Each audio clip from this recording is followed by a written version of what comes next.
네, 안녕하십니까. 네, 저는 종교학을 전공했고요. 지금 서울대 인문대학 종교학과에서 종교학, 한국종교사를 가르치고 있습니다. 예, 집은 제주도라서 비행기를 많이 타고 지를 왔다 갔다 많이 하면서 학문 활동을 하고 있습니다. 제가 오늘 이렇게 학술대회를 준비해 주신 이상임 대표님 그리고 여러 관계자분들께 감사드리고요. 오늘 제가 발표드릴 주제는 이제 조선 총독부의 민족종교 정책입니다.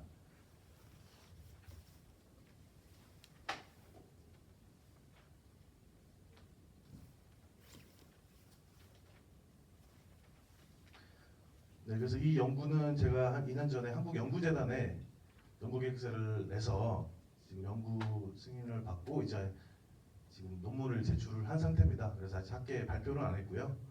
네, 그래서 지금 이제 논문 심사 중인 논문입니다. 그래서 관련된 연구들이 있습니다. 그래서 우리나라에 민족 종교들이 있었는데 이제 일제가 식민지배라는 게 결국 이제 물질적 지배, 물질적 착취를 하고 또 종교적 지배, 사상적 지배를 하는 것이겠죠. 그래서 일단 떠오르는 이미지가 분명히 우리나라 종교에 대해서도 어떤 탄압 또는 통제를 했을 것이다 라는 이미지가 있을 것입니다. 그래서 관련된 여러 연구들이 있습니다. 그래서 과거 이제 서울대 교수셨더니 돌아가셨는데요. 그 윤희영 교수님이 일제의 한국 민족 종교 말살책이라는 그 연구가 있습니다. 그래서 이 저서에서 보면은 일제가 어떻게 민족 종교들을 이용도 하고 분열도 시키고 또 해산도 시켰는지 그런 과정에 대해서 얘기를 하고 있고요.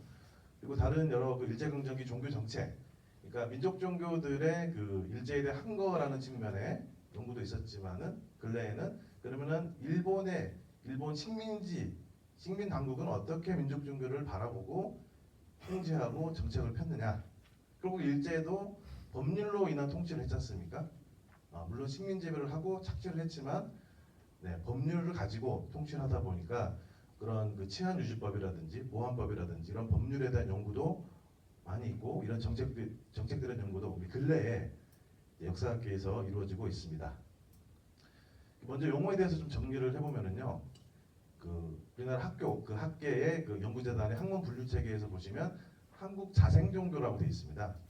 그래서 이 자생종교라는 게 말이 뭐냐? 외국에서 수입된 종교가 아니라 우리나라에서 자체적으로 생긴 종교들이 있다.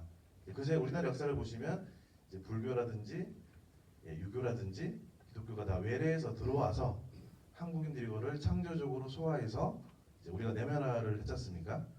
네, 그거와 달리 한국인들이 스스로 종교를 만들어냈다. 그래서 이 땅에서 생겨난 종교, 그래서 한국 자생종교라고도 하고요. 또는 민족종교다. 우리 민족의 어떤 정신과 민족의 특질을 강조하고 하는 그런 특성이다. 그래서 민족종교라는 용어도 쓰고 있습니다. 그래서 대표적으로 우리나라의 한국민족종교협의회라는 단체가 있습니다. 한 달 전에 저기 거기 갔다 와서 논문 발표도 하고 그 활동을 같이 하고 있는데요. 그 다음에 이제 한국 신종교라는 용어도 쓰고 있거든요. 그래서 과거의 전통 종교가 아니라 새롭게 일어난 종교다. 대한종교, 기존의 종교를 대체하는 기존의 종교가 또 우리가 사는 문제에 대해서 해결을 다 못해주다 보니까 어떤 새로운 종교다. 그래서 신종교라는 용어도 쓰고 있습니다. 그래서 우리나라의 한국 신종교학회라고 또 있고요. 여기서 발행한 학술지가 신종교 연구라고 있습니다. 저는 이 학회의 이사로 활동을 하고 있고요. 민중종교라는 용어도 쓰는데 현재는 잘 쓰지 않는 용어로 그러니까 공식 종교, 오피셜한 유교적 정부의 공식적 종교가 있고 민중들의 어떤 종교가 있다 이런 용어들이 있는데요. 해외 학계에서는 이제 New Religious Movement 새로운 종교적 운동 이렇게 해서 이제 약자로 NRMS라는 말로 쓰고 있습니다. 그래서 아직 조직이 안 된 상태에서 초기에 출발하는 것까지 포함하기 위해서 이제 무브먼트라는 걸 쓰는 거죠. 그래서 초기에 어떤 새로운 종교 운동이 일어나가지고 조직화되고 많은 사제들이 양성이 되고 교단이 되는 이런 과정이 있는데 그렇게 조직이 성립되지 않고 없어지는 경우도 많고 그래서 이제 그런 걸 이제 서구에서는 이제 안 좋은 용어로 컬트라고 그러죠. 컬트, 사이비 종교. 컬트라는 용어가 너무 부정적이다. 부정적 함의를 많이 가지고 있기 때문에 이 대체형으로 학문적으로 이런 긍정 부정을 넘어서 연구 대상으로 삼아야 된다. 그래서 이제 NRMS 이렇게 쓰고 있습니다. 그래서 요 아래 사이트 보시면 여기 주요 이런 그 신종 연구 학자들이 있습니다. 그래서 저도 이 학술 대회를 해외 할 때 몇 번 가봤는데요. 네, 그래서 기존 선행 연구에서는 일제가 이 종교와 유사 종교를 구별했다. 종교라는 것은 뭐냐? 그 일본의 신토, 기독교, 불교는 종교고 그 외에는 유사 종교라고 했다. 그리고 이 유사 종교는 탄압과 말살을 했다라는 것이 이제 기존의 선행 연구인데요. 이제 저는 이 연구에서 이제 새롭게 시도하는 것은 뭐냐? 이 종교 유사 단체라는 말과 유사 종교라는 말을 좀 구분해서 사용해야 된다. 그래서 1910년대, 20년대에는 유사 종교라는 말이 없었다는 거죠. 실제 그 공문서라든지 여러 가지 문서를 보면 유사 종교라는 말이 없었거든요. 근데 35년 이후로 유사 종교라는 말이 많이 쓰이면서 1910년대나 20년대에 이런 민족 종교 운동도 다 유사 종교라고 이렇게 명명을 하는데 실제로 자료를 보면 그렇지 않다. 그리고 이 민족 종교 정책도 시기적으로 좀 구별을 해서 봐야 된다. 그래서 일제의 통치도 1910년대는 문화 통치를 했었습니까? 20년대에는 문화 통치, 기반적 문화 통치라고 그러죠. 그래서 언론, 그다음에 결사에 대해서 일부 그 자유를 허락을 했었습니까? 그러면서 또 25년에 치안유지법을 만들거든요. 치안유지법이라는 게 뭐냐, 결국 이제 공산주의를 탄압하려고 만들었는데 이걸 가지고 여러 민족종교 운동도 탄압을 했었습니다. 그래서 시기적으로도 민족종교 정책에 대해서도 좀 구별을 해봐야겠다. 특히 1915년에 포교 규칙이라는 게 반포가 됩니다. 그래서 여기에 정확하게 종교와 종교 의사 단체를 구별을 했죠. 이게 법률 용어거든요. 네, 그래서 현재는 쓰지 않지만 일제 당시에는 이렇게 종교 의사 단체를 구별해서 사용했다. 그리고 그 기존 연구에서 분석이 안 된 자료가 조선총독부 시정연보라는 게 있습니다. 그래서 매년 조선총독부에서 1년마다 그 조선총독부가 했던 그 정치에 대해서 총정리를 하는 거죠. 예. 근데 이게 전혀 분석이 안 됐거든요. 그 다음에 일제의 그 경무국이나 지방마다 도경찰부가 있습니다. 여기에서 각종 치안 공문서들이 있습니다. 여기 보시면 이제 이 지역에서 어떤 단체들이 있고 어떤 활동을 하고 있고 어떤 단체가 좀 주의를 요하고 얘네들은 좀 해산을 시켜야 되고 이렇게 그 단속을 하는 거죠. 이걸 일제는 취차라고 했는데 이런 치안 문서들이 전혀 분석이 안 되기 때문에 그런 것들을 좀 연구를 해봤습니다. 네, 그래서 먼저 보시면 일본도 그 자기들도 문명 국가를 그 표방했지 않습니까? 그러다 보니까 종교의 자유에 대해서 얘기를 하고 있습니다. 그래서 이 제국헌법 제28조에 일본 시민, 국민이 아니죠, 시민이죠. 천황을 받드는 시민이죠. 안녕직세를 방해하지 않고 시민으로서 의무를 등지지 않는 한 종교의 자유를 가진다. 이 종교의 자유를 주긴 하는데 천황에 대해서 시민으로서의 역할을 해야 된다는 거죠. 여기에 위배되면은 이제 종교의 자유를 제한할 수가 있겠다라는 것이고요. 예, 그래서 그 통과무 시절에 1901년에 종교의 선포에 관한 규칙이라는 걸 발표를 합니다. 그래서 이거는 법령인데요. 그래서 그 일본인들이 여기서 또 일본 문서 네이진이라고 그러죠. 일본인들이 우리나라에 와서 포교를 했어요. 그래서 일본 신도라든지 불교를 포교해서 우리나라를 접수하려고 하는 거죠. 종교적으로. 이렇게 할 때 그 포교를 하는 일본 네이진들에 대한 그 법령이 바로 종교의 선포에 관한 규칙입니다. 그래서 여기 보시면 종교라는 건 뭐냐? 신도와 불교와 기타 종교로 이렇게 분류를 했습니다. 그 통과부 문서 다른 곳에도 보시면 한국의 종교 이런 기록이 있습니다. 한국의 종교라 그래서 한국의 종교는 유교, 천도교, 시천교, 경천교, 불교 이렇게 나열을 하고 있고요. 네, 또 신교라는 항목에서도 보시면 여러 그 종교를 나열을 하고 있는 거죠. 그래서 이 당시에는 그 이런 민족 종교, 동학 이후에 여러 가지 증상계라든지 여러 민족 종교를 다 종교라고 했다는 거죠. 네, 그래서 그 1911년 조선총독부 시정연보를 보시면 이 종교 추체, 종교를 단속이 된다는 거죠. 그래서 여기 보시면 내용이 법규가 있다는 겁니다. 그러니까 일본인들이 포교하는 것에 대한 법규가 있는데 조선인이라든지 외국인들, 그러니까 기독교나 천주교 이런 경우에 법규가 없기 때문에 여러 가지 폐해가 있다. 법규를 만들어야 된다는 것이고요. 특히 조선인 조직과 관계되는 것으로 여러 이런 종교들이 있는데 이 종류가 잡다하고 정교를 혼동해서 순연한 종교라 인정하기 어렵다. 그러니까 정치성을 가지고 있다는 거죠. 이 정치성이 뭐겠습니까? 바로 일제 한거반은 독립운동을 한다는 겁니다. 그래서 얘네들이 위험하다. 특히 이 조선인의 종교가 위험하기 때문에 계속 적당한 시체와 단속을 해야 된다. 이렇게 얘기를 하고 있습니다. 네, 그래서 1911년 시정연보에서도 종교 유사 및 상사 관계의 단체라는 표현을 쓰고 있거든요. 이 기존 선행연보에서는 1915년 포교 규칙에서부터 시작해서 종교유사단체 용어를 썼다고 하는데 이미 시정연보에서 이런 용어를 쓰고 있었다는 것입니다. 그래서 이 시정연보에 보시면 그 여러 그 결사를 해단시키죠. 무단 통치를 할 때 그때 해산된 단체가 몇 개 언급이 됩니다. 뭐 백백도라든지 자연도라든지 경천교라든지 제가 처음 들어본 단체인데 이런 단체들을 일제가 해산을 시켰다. 그러다가 1913년에 그 고등경찰 문서가 있습니다. 그래서 병합 3주년과 고등경찰이라는 문서에 보시면 그 종교를 분류할 때 외국인 경영 종교, 내지인 설립 교무소 설교소 포교기 신도표, 그 다음에 마지막으로 이 조선인의 종교단체 이렇게 분류를 했습니다. 그래서 제가 이 글에는 실지 않았는데 거기에 도표를 지금 PPT에 올렸거든요. 그래서 여기 보시면 보이시죠? 외국인 경영 종교 그래서 선인 신도, 조선인 신도가 총계, 그러니까 기독교인이 22만 6천 명, 1913년 기준입니다. 이 자료가 전혀 연구가 안 됐거든요. 이런 자료가 일본에 있는데 국사 편찬위에서 이제 가지고 와서 지금 한국사 데이터베이스에 공개돼 있습니다. 일본어로 돼 있고요.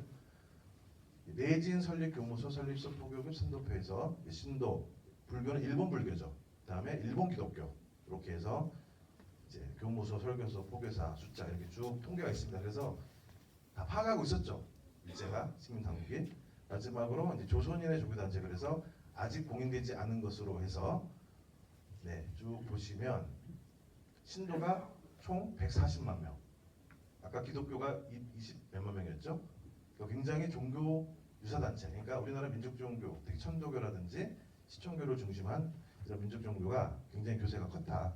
이 당시만 해도. 이 중에 이제 경천교라는 단체를 해산시켰다는 겁니다. 그래서 이 당시에는 그 민족종교도 종교라고 불렀다는 겁니다. 종교라고 불렀다는 거죠. 다른 종교와 똑같은 동등한 종교였다.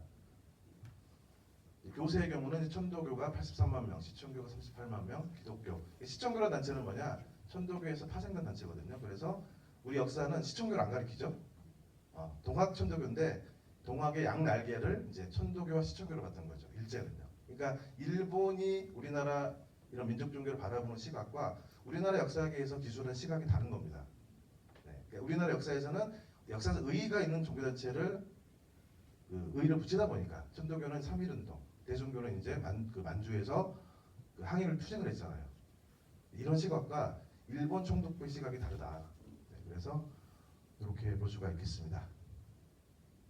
15년에 그 포교 규칙이라는 게 반포가 됩니다. 그래서 1조하고 15조가 중요한데요. 1조에 보시면 본령의 종교라 칭하면 신도, 불교기, 기독교를 위함. 이것만 종교라는 거예요. 그럼 이 외에는 뭐냐? 종교 유사한 단체다. 종교 유사한 단체. 밑에 일본어도 보이시죠? 종교 유사한 단체. 그래서 이런 법령 용어가 생긴 것이고요. 시정연보에도 보시면 그래서 시정연보의 기술을 보시면 제례의 종교, 내지 각 종파의 포교, 기독교에서 제례의 종교 안에 조선 고래의 종교, 그러니까 유교, 불교를 언급하고 있고, 그 다음에 종교 유사 단체를 언급하고 있습니다. 그래서 이런 종교 유사 단체는 천도교, 시천교, 태극교를 주로 하고 그 외에 여러 이런 종교 단체들이 있는데, 종교 유사 단체들이 있는데 우민을 미혹하고 사복을 체험으로 엄중한 지체를 요한다. 특히 이 집단들은 단속을 많이 해둔다는 겁니다. 종교단체 그래서 이 종교유사단체를 분류를 했어요. 총독부가 어떻게 분류했느냐? 하나는 이게 동학계, 그 다음에 유교계. 유교를 종교로 만들려는 또 움직임이 있었거든요. 이 고종이 퇴위 전에 우리나라의 종교는 유교다 그랬잖아요. 그래서 유교를 종교로 만들려는 운동도 있었고, 그다음에 단군계, 그다음에 청림교 등의 미신적 종교. 여러분 청림교 처음 들어보시죠? 저는 청림교를 요즘 연구하고 있습니다. 이 청림교라는 단체가 또 이 당시 세력이 좀 컸었거든요. 동학의 하는 분파예요. 동학이 북적계가 있고 남적계가 있습니다. 그래서 북적계가 이제 최시영을 따르는 천도교와 시천교가 있고, 남적계로 아까 말씀드린 경천교라든지 청림교라든지 이런 단체가 남적계에 해당이 되는데, 이게 일제 당시 식민당국이 청림교를 탄압을 많이 했거든요. 22년에 이제 치안 문서입니다. 그래서 매년 그 경무국에서 조선 치안 상황이라는 거를 이제 발간을 합니다. 발간하면서 민족주의 운동이라든지 공산주의라든지 이런 것들에 대해서 쭉 언급을 하고 있고요. 특히 그래서 22년이면은 3.1운동 이후잖아요. 그래서 그 결사에 대해서 이제 허용을 한 거죠. 근데 내용이 재밌는 게 천도교, 시천교 및 기타 여러 종교 유사 단체와 사교 및 오락 단체 외에는 거의 결세 조직 허락하지 않았던 기존의 방침을 바꾸어 그러니까 오히려 이런 종교 유사 단체에 대해서 결세를 허락했다는 거죠. 무단 통치 기간에. 네, 그러니까 1910년대에 그래서 그렇게 천도교라든지 시청교가 존재할 수 있었던 게 아예 단체를 해산하거나 그때 아예 철저하게 박멸을 하지 않았다는 겁니다. 그래서 특히 그 3.1운동 이후에 이런 종교유사단체의 수가 급증한 것으로 나옵니다. 26년도 분류가 좀 이제 변화가 생겨요. 아까 그 유교계가 많이 쇠퇴가 되고 그다음에 증상계, 그 보충교를 중심으로 한 특히 이제 저번에 고흥태 선생님께서 하신 그 무국대도교, 무국대도교가 이제 보충교에서 나온 단체인데 이 증상계를 제가 붙인 명칭이고요. 그래서 이것이 하나의 종교유사단체 분류로 들어가게 되는 거죠. 특히 20년대 중반 이후 이 보충교의 성장에 대해서 굉장히 식민 당국이 주의가 요한다. 얘네들이 특히 독립운동도 많이 하려고 하고 위험하다. 이런 얘기를 많이 하고 있습니다. 네, 그래서 이때는 이 종교유사단체라는 개념을 쓰면서 미공인 상태, 종교가 아니고 뭔가 한강무계한 교리를 얘기하고 고원한 교설은 없고 그 다음에 정치에 항상 관여를 하고 있고 그래서 이것들의 어떤 계통이라든지 연원도 분석을 하고 단체를 다 파악을 한 거죠 이미. 그래서 아직은 전면적 해산 및 말살하지 않았다. 그러다가 30년대 들어서면서부터 이제 말살을 한 거죠. 그래서 이 단체 수를 이제 정리한 겁니다. 종교유사 단체와 신도수를 정리한 도표고요.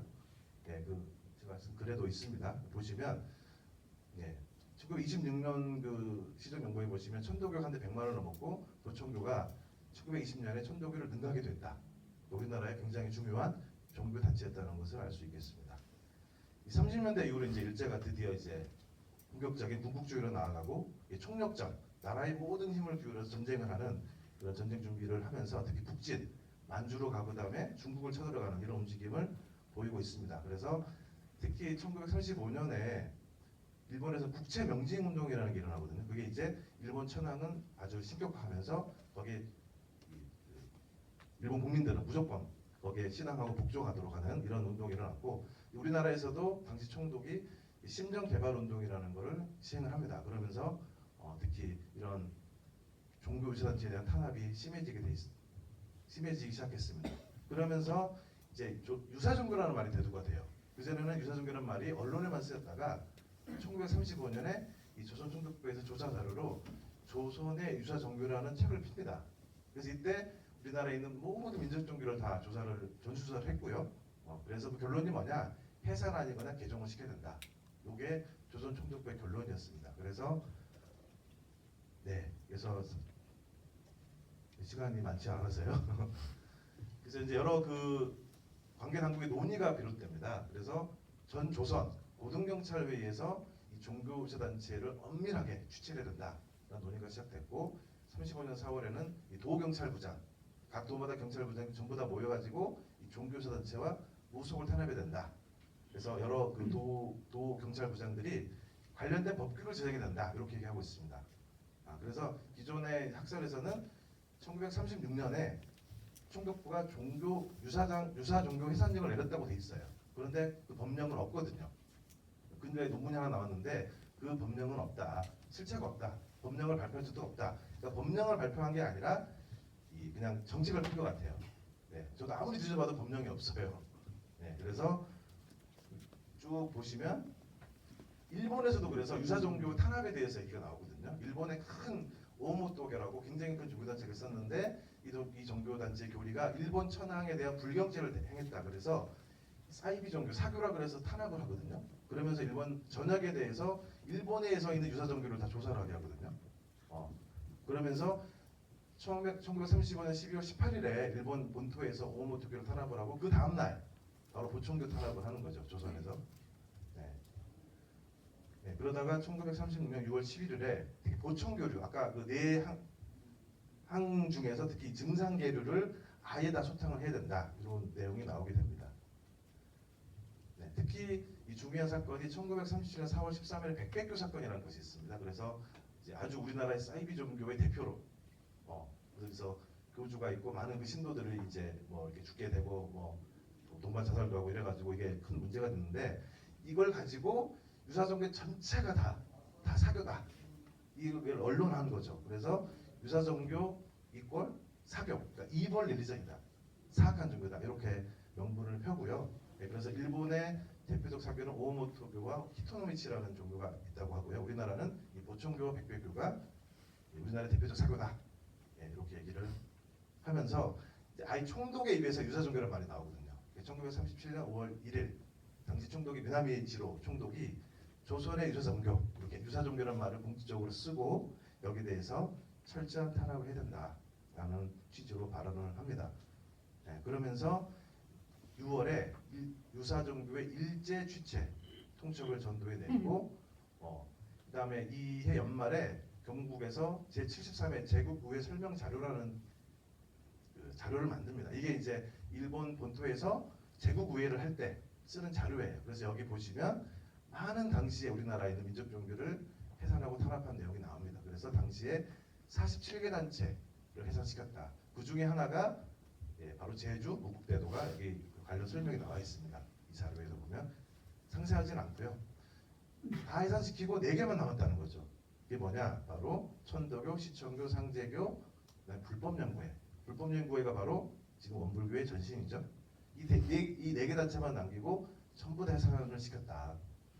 그래서 이 이후로는 아까 37년 바로 중일전쟁이 일어나지 않습니까? 그러니까 전쟁에 몰두해 되니까 이런 사상적으로 종교적으로 어떤 독립운동을 하거나 아니면은 일제의 그 체안에 협조하지 않으면 전부 다 해산을 하거나 없애버리겠다는 겁니다. 이제 그래서 이렇게 정리가 되겠습니다. 그래서 일본의 이런 종교 정책은 국가 신도는 종교를 넘어서 초종교로. 그래서 신사참배의 그 논리가 뭐냐? 신사참배는 종교가 아니라는 거예요. 그러니까 신사참배 해도 된다는 거죠.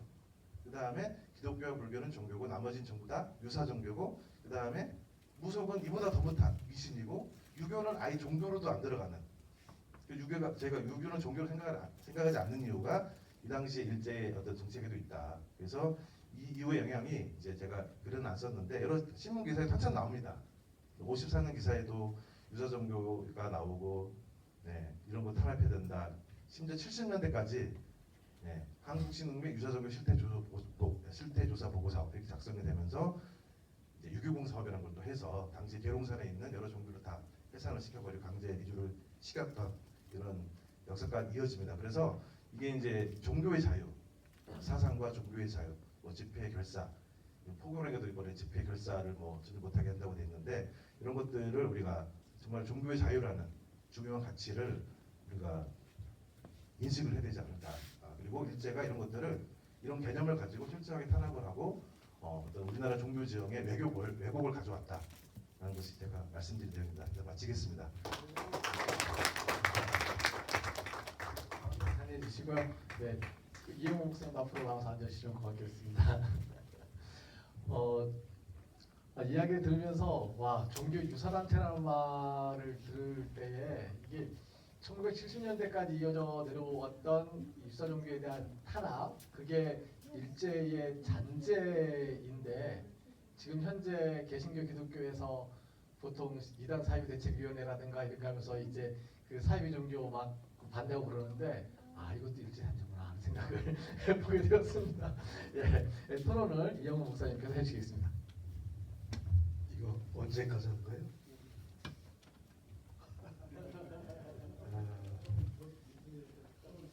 저만 보니까 박사님들이시고 저는 아마추어 메이가 맡게 됐습니다.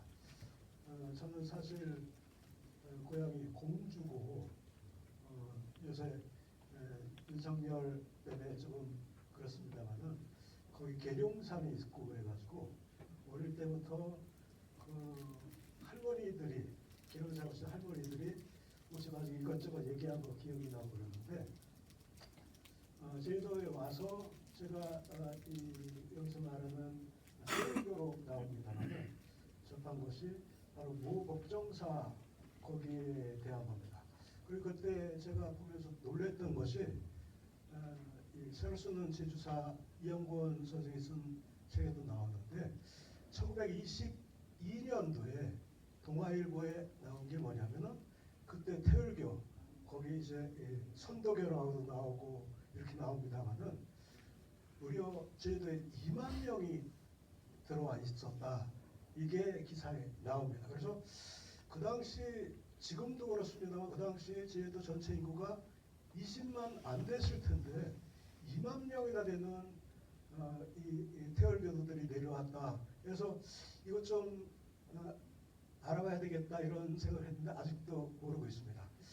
그런데 그리고 이 3.1운동도 마찬가지입니다만은 불교도 소극적으로 참여를 하고 캐톨릭도 그렇습니다만은 개신교하고 천도교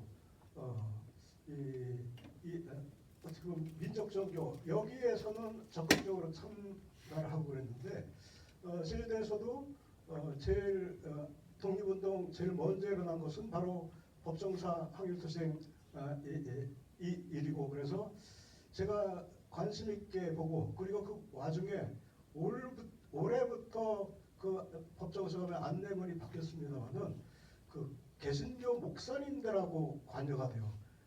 그날 모스크바에서 법한리로 전도를 하려고 하던 윤시명 목사 일행이 이 태일교도들한테 폭행을 당합니다. 그래서 결국 그 목사님은 평생 좌수 왼팔이 불구가 돼가지고 왼팔이 목사가 되고 같이 동행했던 원형이라는 조사는 전도사라고 볼 수 있습니다만은 머리 부상을 많이 당해가지고 이제 평생 이제 모자 쓴 사진만 나오고 있거든요. 근데 그때 공격을 당할 때 들었던 얘기가 뭐냐면은 서양 종교 앞잡이들이라고 하면서 돌을 던지고 몽둥이로 난타를 하고 그랬는데 바로 그 당시로서는 이분들이 개신교와 캐톨릭을 구별하지 않고 바로 17년 전에 신축교란 캐톨릭 왔을 때 이재수란 그때 그 생각이 있어가지고 서양 종교 앞잡이라는 소리를 지르면서 공격을 하지 않았나 이런 생각이 들고 그 이후에 또 여러 가지 돌아오면서 배에서 그 사람들을 만나가지고 이제 그분들이 눈물을 흘리고 뭐 하는 장면도 나오고 그럽니다만은 여기서 또 한 가지 중요한 게 뭐냐 바로 오래 고쳤다고 했습니다. 근데 그 전에 있던 안내문에 조금 부실하고 잘 못된 게 있는 것이 분명히 기독교계 자료에는 원용혁으로 나오는데 거기 안내문에는 부용혁으로 나오고 그다음에 그 당시 일본 사람 고이즈미랑 같이 뭐 동행을 했다 그러는데 기독교 사회에는 서귀포에는 소천 고가와 병원에 입원을 했다 이렇게 나오는데 그 자료에 좀 오류가 있었던 것 같아요. 그래서 가서 얘기를 해가지고 그건 빼놓고 이렇게 고쳤습니다만은 그런 일이 있고 하지만 그 사건이 있음으로부터 6개월 후에 독립군자금 모금 사건이 개신교를 중심으로 일어납니다. 그리고 그 이후에는 아마 이제 이 태열교도 쪽이나 다른 종교인들도 그랬을 것 같습니다만은 아예 서양 종교 앞잡이가 아니라 개신교도 민족의 독립을 위해서 하는구나. 그때 목사님이 3분이었는데 다 구속이 되고 그랬거든요. 그래서 그 이후에는 어떤 종교 간의 대립이라든가 분규가 없었습니다. 그리고 또 시간이 다 돼가지고 저기 하는 것은 물 얘기가 나오고 삼다수 얘기도 나오고 그랬습니다만은 바로 저는 지금 중문에 있는데 중문도 중물이라고 하고 그 지역에 지명이 다 물이 들어갑니다.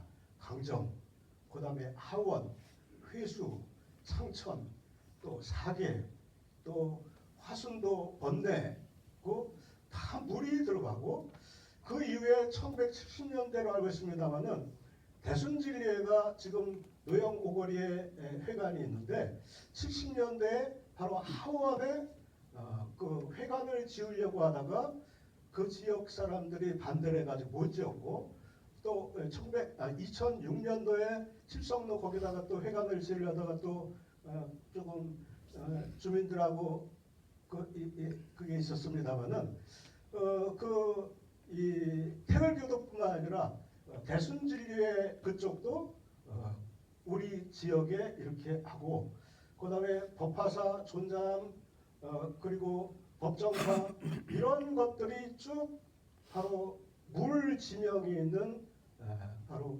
중문 근방에 그 지역으로 있고, 그리고 그 위에 영실이 있고, 그래서 이게 뭔가 그 지역이 어떤 종교적인 성향이 원래 바탕에 깔려 있는 것은 아닌가, 조금 연구할 과제라고 이렇게 생각합니다. 예, 감사합니다. 그 우리가 미처 보지 못했던 자료들을 꺼내서 조선총독부의 민족종교 이 정책에 대해서 말씀을 해주셨고, 그리고 이제 앞으로 계속 발굴해야 되고 확인해야 될 그 당시의 상황들. 근데 이제 발표와 토론을 들으면서 독립운동이라는 기치를 걸고 종교 활동을 해서 종교유사단체가 아니었나라는 생각이 들었고요. 그리고 독립운동을 하는 게 인정되면서 서양 종교라고 핍박하던 것도 조금 누러지지 않았나라는 그런 생각도 들었습니다. 그 나머지 이야기에 대해서는 저희가 종합토론 시간이나 또 2025년도 이제 별도의 강연회를 같은 주제로 한번 잡아서 좀 더 충분히 이야기를 나누도록 하겠습니다. 네, 감사합니다.